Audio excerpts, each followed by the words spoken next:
死鹹濕佬啊！趁我大肚搞震，你知唔知呢間嘢係咪宋世傑開㗎？宋世傑死咗啦！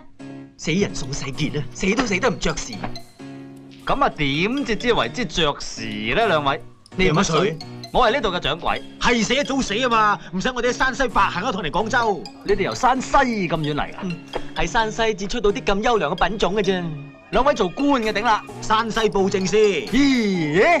係我哋老爺。哦，登派我哋嚟係有重要公函交俾呢度嘅縣大人嘅。呢啲阿貓阿狗，你講咁多嘢俾佢知做咩啫？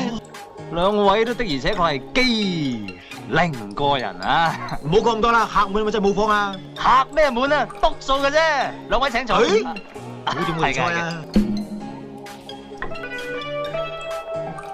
死佬啊！真係入過兩間房。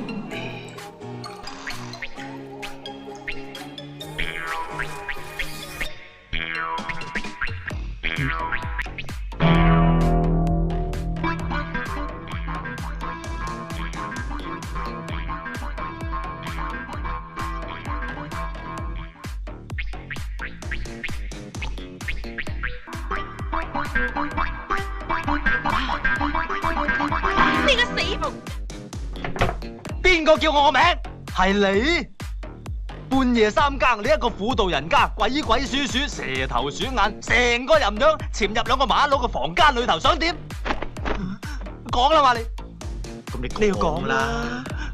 我係嚟借尿壺噶，咁算唔算得合理解釋啊？唔算。老公啊，其實我唔係借尿壺噶。你以為楊秀珍喺裏邊，想入去同佢傾下偈啫嘛？係啊，唔通我會以為你同佢有路咩？我會咁衰格咁諗人咩？你會唔會咁諗我啊？梗係唔會啦。你有錢啊，咁都俾你食住上。食你咪食，你都使擇日啊？講下笑啫。